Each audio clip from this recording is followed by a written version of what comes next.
Hello fiber friends, my name is Beth and today I'll be talking to you about Shark Week and how that went for me. Spoiler alert, I may have a finished object, as well as some of the works in progress that I have for knitting as well as crochet.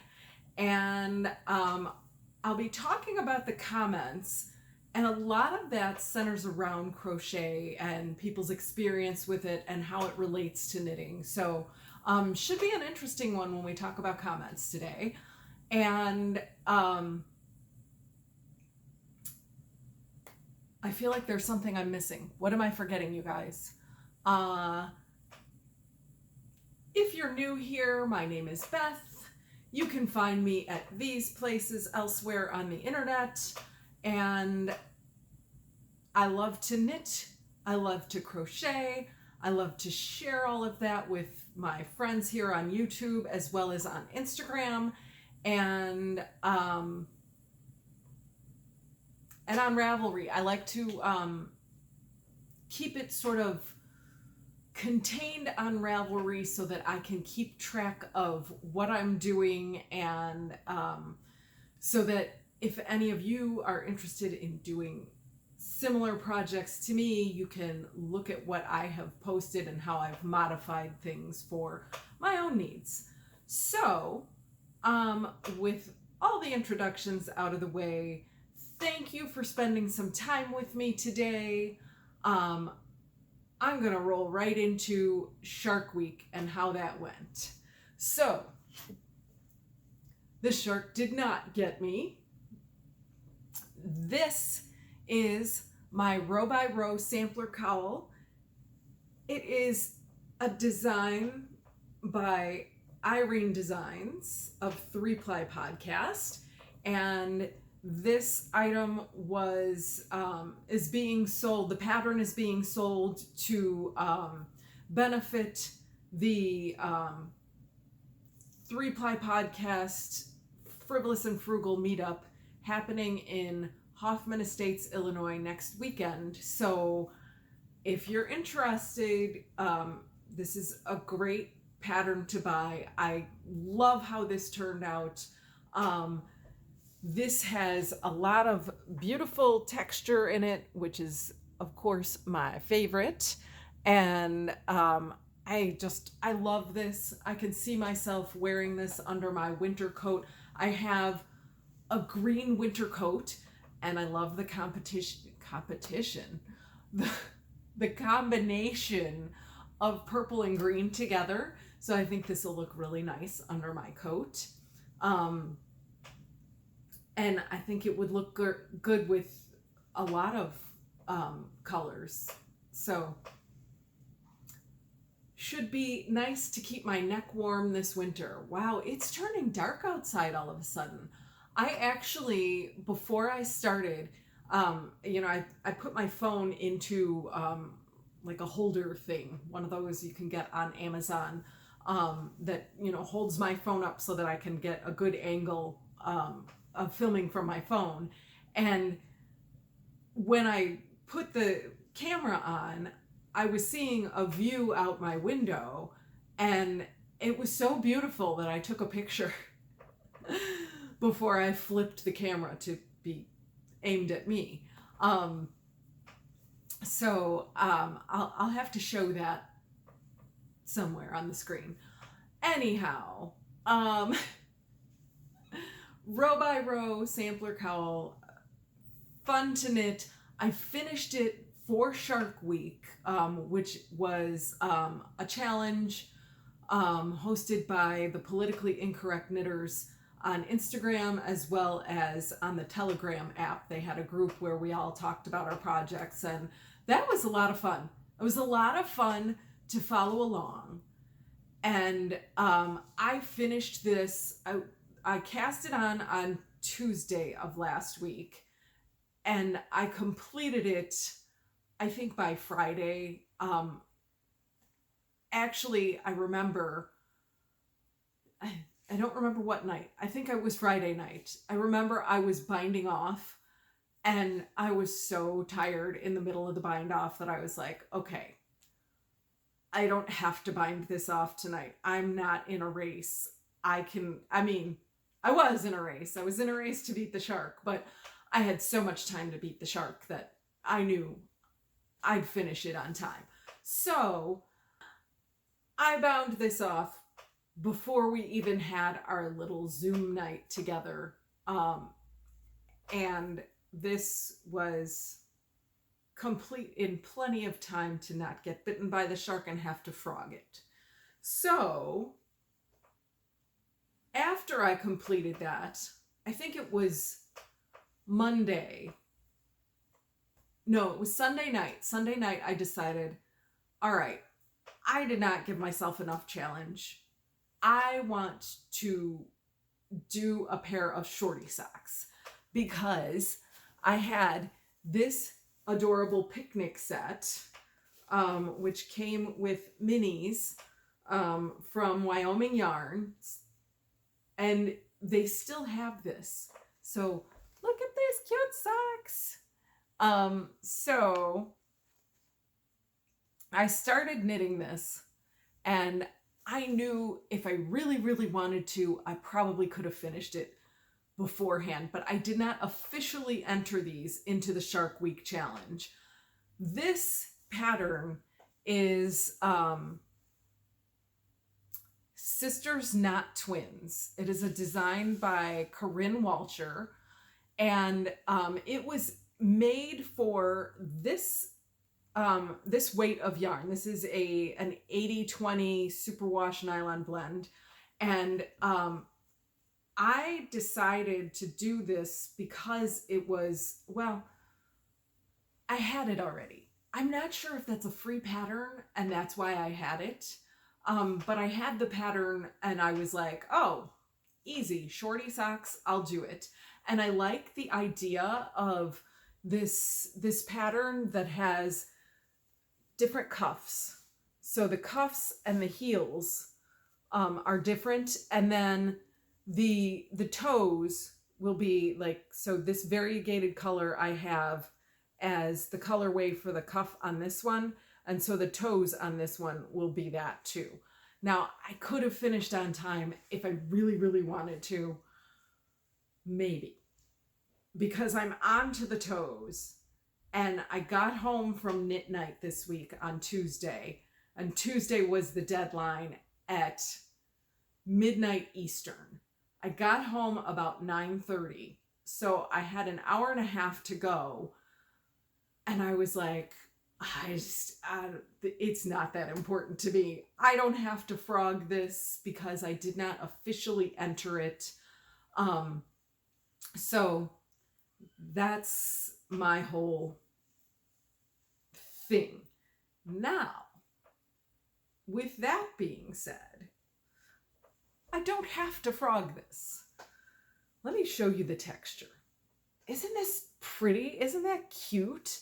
I just love this. It's a very lacy, textured thing. So you can see the holes there now that I'm pulling it apart more. So you'll see that like on the foot. This is a ribbing at the top, and then like a ribbed lacy pattern, and then the toe is standard toe. Now, I know I said I don't have to frog this because it wasn't officially entered, but I think I'm going to. Because this cuff, I decided to do the medium size, and I don't know why I thought I needed the medium size. You know what? Here's what it is. I have bunions, and the difference between the largest part of my foot and the smallest part of my foot is big. It's like an inch difference in circumference.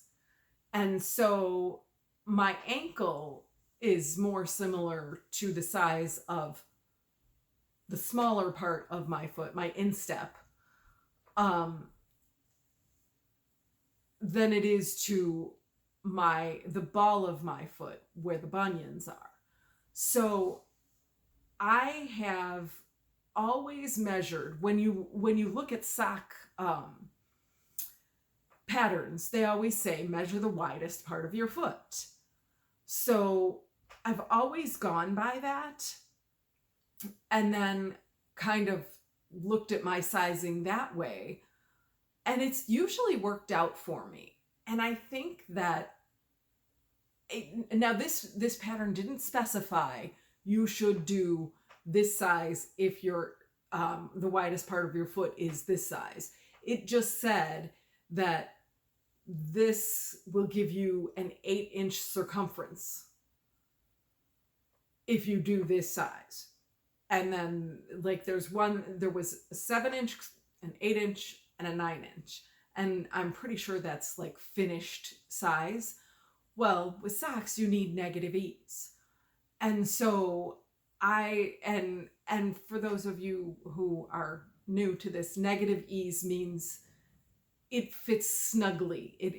It will be, the garment itself will be a shorter measurement than the actual part of your body. Anyhow, gosh, I'm looking at this on screen. It's so cute. I like how the turquoise matches my shirt. Isn't that nice? Anyhow, these socks, because they are that 8-inch circumference, that's actually bigger than my ankle. Not by a lot, but you don't want to have a baggy ankle. And so I tried what I did as I was knitting, because I was doing the Shark Week challenge. Because I was thinking I'm going to try to finish this in time and then I'll go back and fix it later. I went down in size on the foot. So when I was decreasing for the gusset, I decreased more than it said to do for my size. And I also did like, let's see, which side is it? It's this side.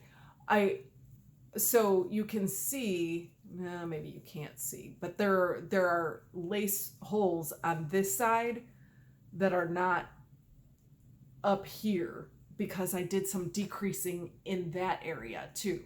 So I'm not thrilled with how it came out because of my own modifications, but the pattern I love. So my plan is frog this. Let's start. My plan is to frog this, and then, here we go, guys. Where's the needle? Right here. Taking the needle out. I'm gonna frog this, and I'm gonna start over. I probably, and because I did a bigger size, the way I cut the yarn, it's probably going to be the same measurements as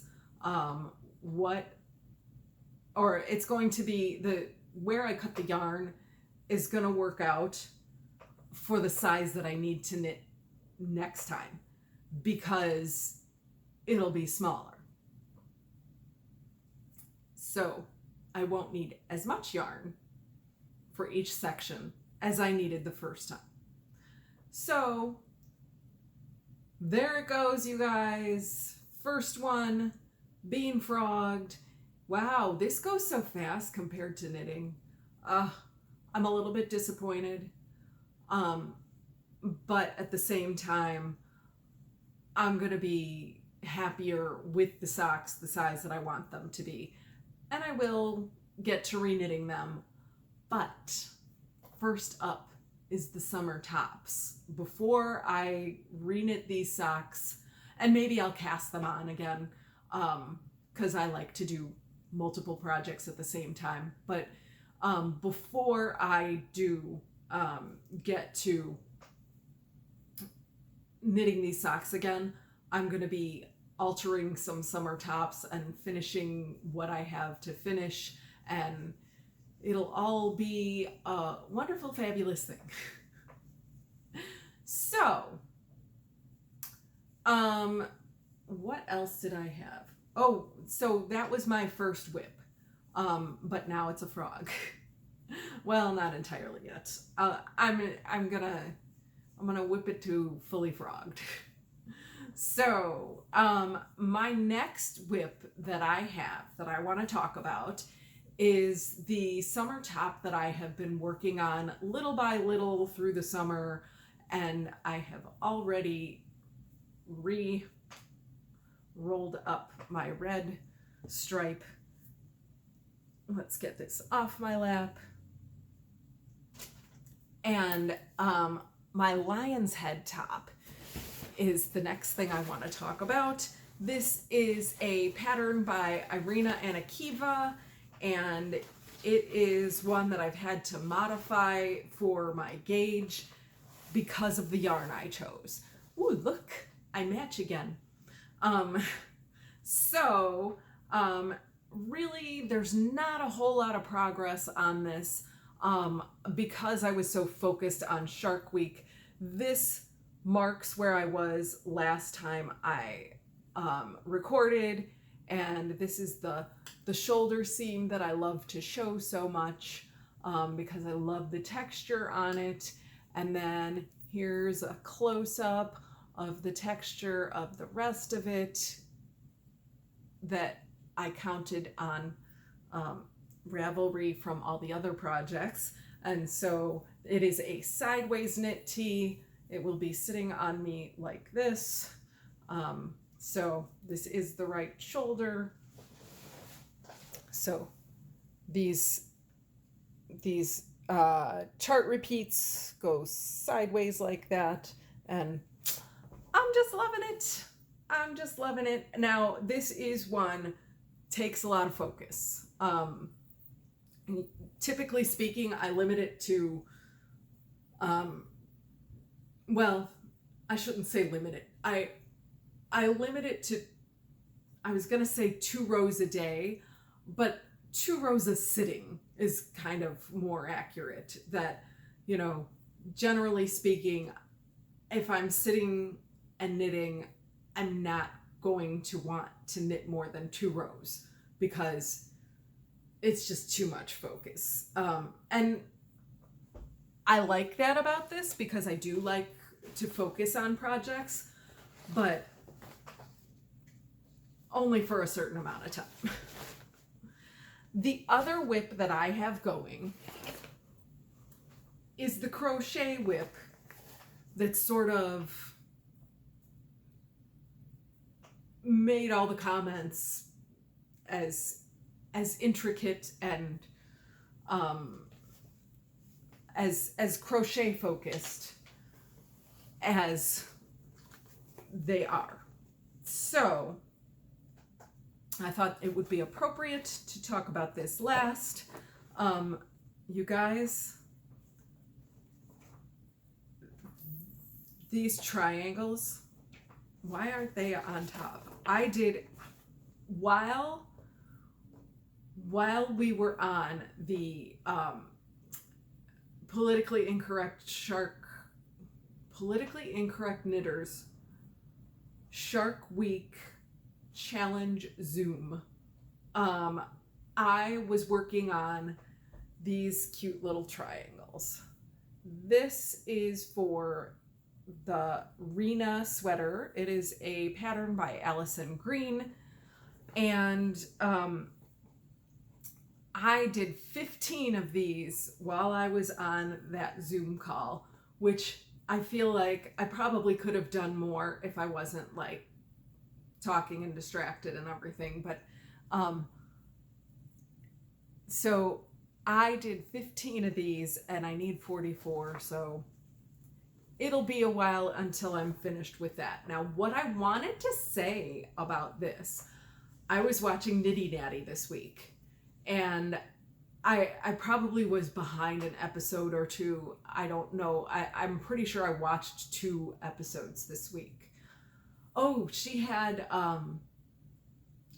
her sock week ending ceremony. So I know that was at least one of the things that I saw. Anyhow, on one of her episodes, she was talking about granny squares because she has a blanket, and she mentioned something about that when she washed, this circle right in the center had come apart on some of hers. And she mentioned that she didn't use a double magic loop. And I was like, wait, what? That's a thing? I just learned magic loop. So I need to do some investigating on that because I don't want the centers of this to come apart on my sweater. So I'm gonna, I haven't, as you can see, I haven't sewn in any of my ends, that's gonna be a project. I know it says in the pattern, it very specifically says, sew in your ends as you go, so you don't have as much to deal with at the end. And I didn't do that. That's a problem for future me. So, new to me this week, I have 2 different yarns that I got this week. Thank you to Julie, who is in my knit group. She brought some yarn to Knit Night, and this isn't this pretty? It's got these neps in it. I don't know what that actual material is. Is that silk? It kind of looks like cotton in there. The yarn is Louisa Harding, and it's not focusing, Louisa Harding Willow Tweed, right? Willow Tweed, yes. And it is, oh, here it is. 40% alpaca, 40% merino wool, and 20% silk. So that's why I'm confused about these little white things in here. Because what is not taking the dye? That's what I don't understand, because it's my understanding that animal fibers, generally speaking, take dye the same way. So I don't know what, like, here's a really big one right here. So I don't understand what I'm looking at there. Anybody know? Anyhow, this initially, I didn't know what I was going to do, and I was thinking it might be a good summer top.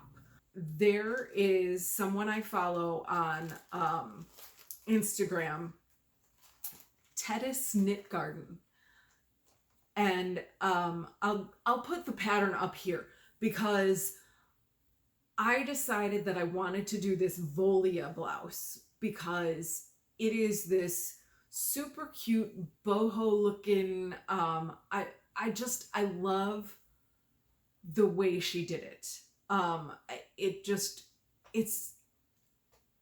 It's fun. It's sort of oversized though. And when I was looking at yarn requirements last night, I don't think I have enough of this. This is 5 50-gram hanks, and I think for a long sleeved or 3/4 sleeve thing, I'm gonna need more than that. So I'm not entirely sure what I'm gonna do with this. So back to the drawing board. I do want to make that blouse though, because it's so cute. So the other thing that I got was this. And I had kind of left it at first because look at these colors, you guys. Oh my gosh, they show up so nicely on the camera. This is the Great Adirondack Yarn Company. Never heard of them. And that's not to say anything bad. I just never heard of them. And it is 295 yards. Oh, okay. So this label you can tell they tried to write the numbers on it. I'm trying to get it to focus. You can see this green here where they tried to write the numbers on it.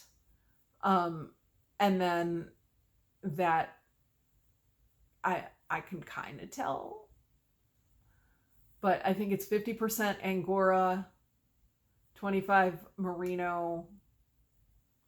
What's that leave? 25? 25 polyamide. So it feels really nice. But I don't know what I'm using this for. I don't know. What I don't have is a weight, but I can weigh that myself. 295. If this is 100 grams, I would think that's,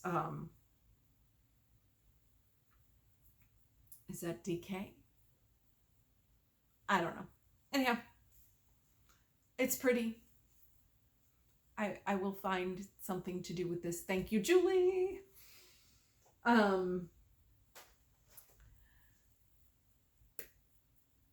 Now for the comments. Okay. So, like I said, this last week's video, heavy on the comments, not as heavy on the views. I don't understand, but I'll take it. So first comment was from Irene of 3-Ply Podcast. She said, your row by row cowl looks fantastic. The shark will not get you. Thank you, Beth, for supporting the cowl and hence the meetup.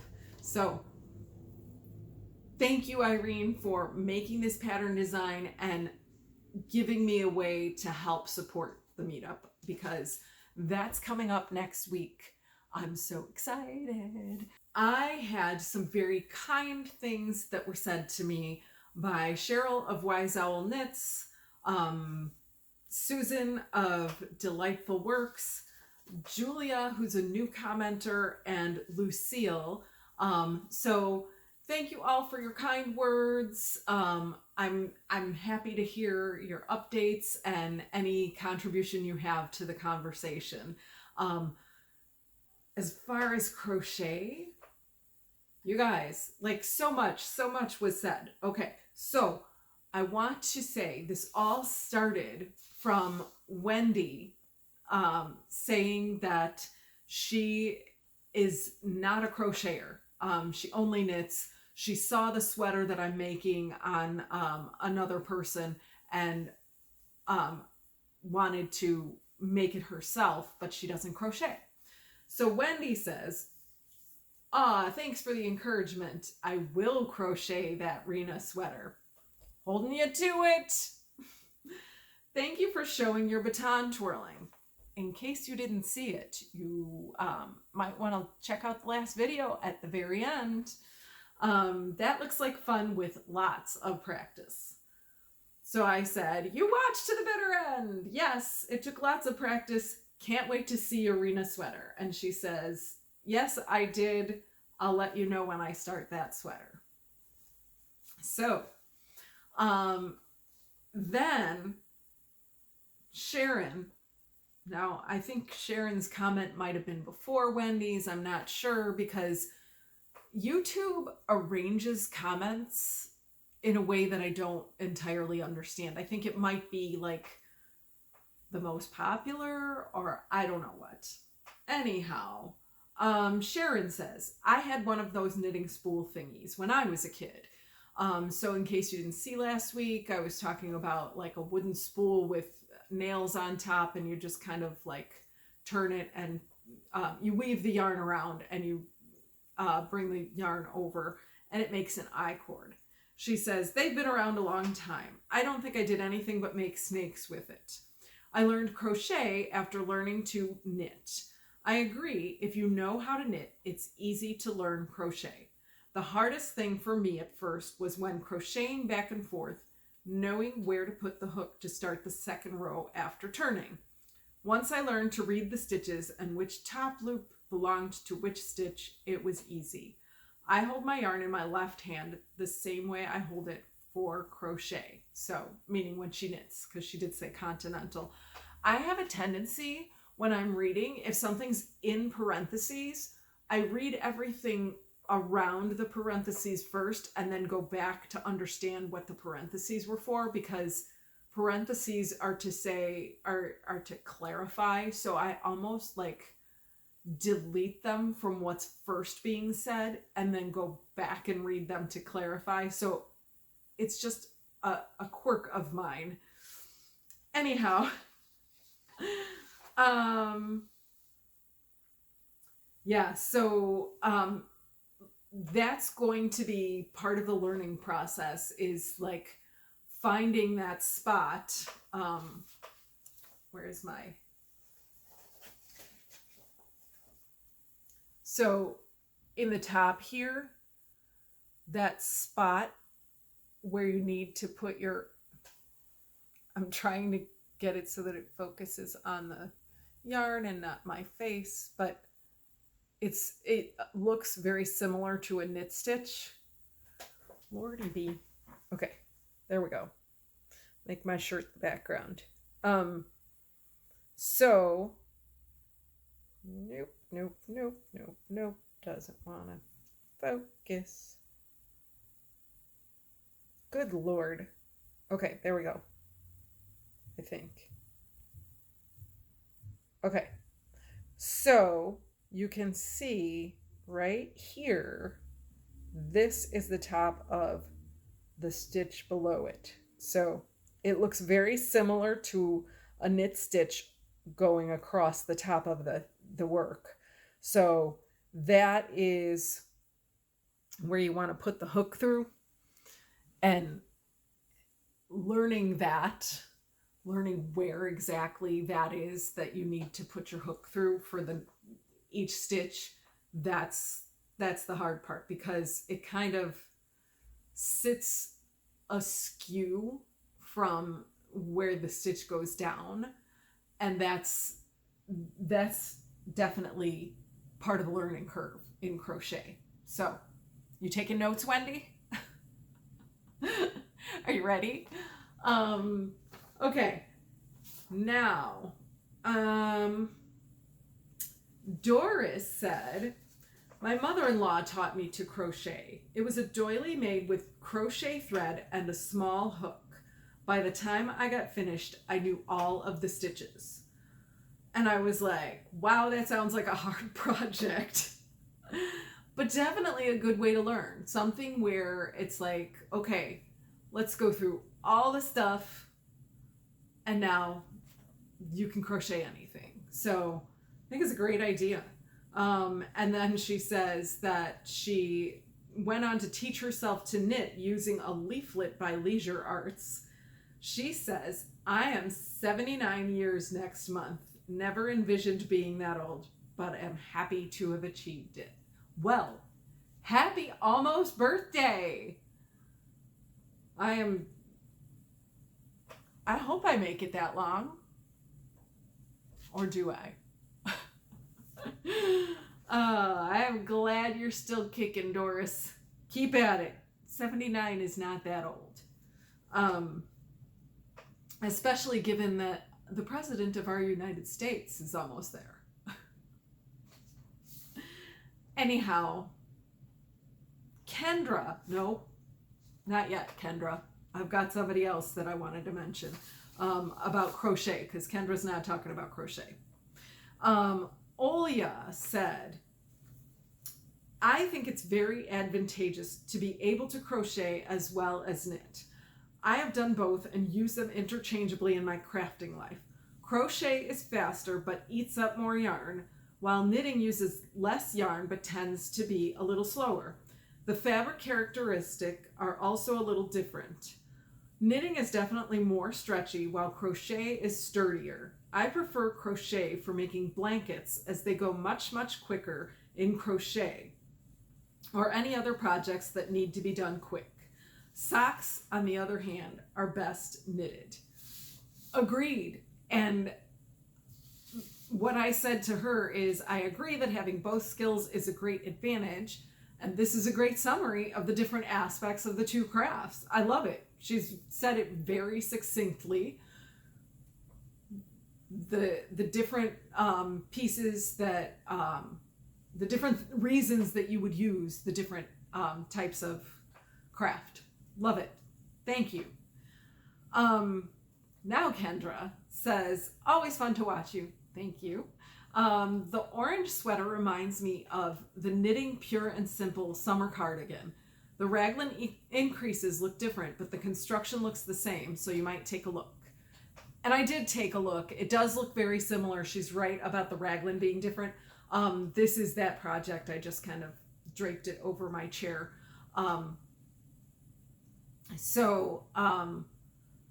Excuse me.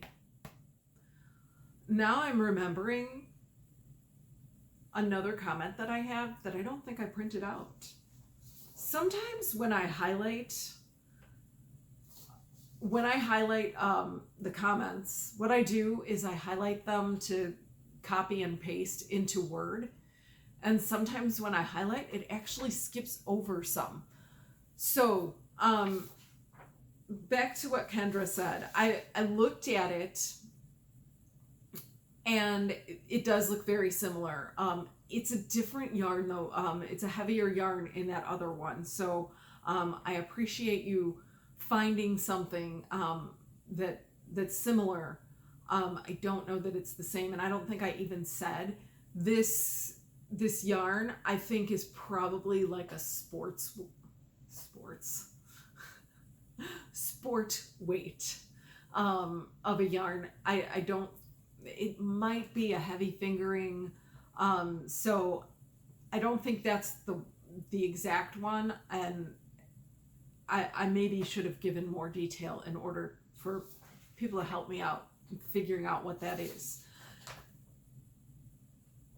The other comment that I remember, and it's because I was pointing out this, is Stephanie said something about liking orange and turquoise together. So I kind of thought that was interesting. Yeah.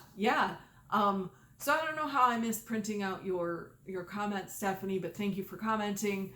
And I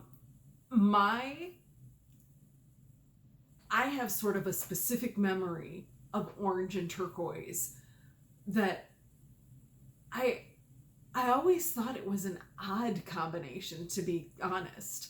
And I think that's because I have seen it.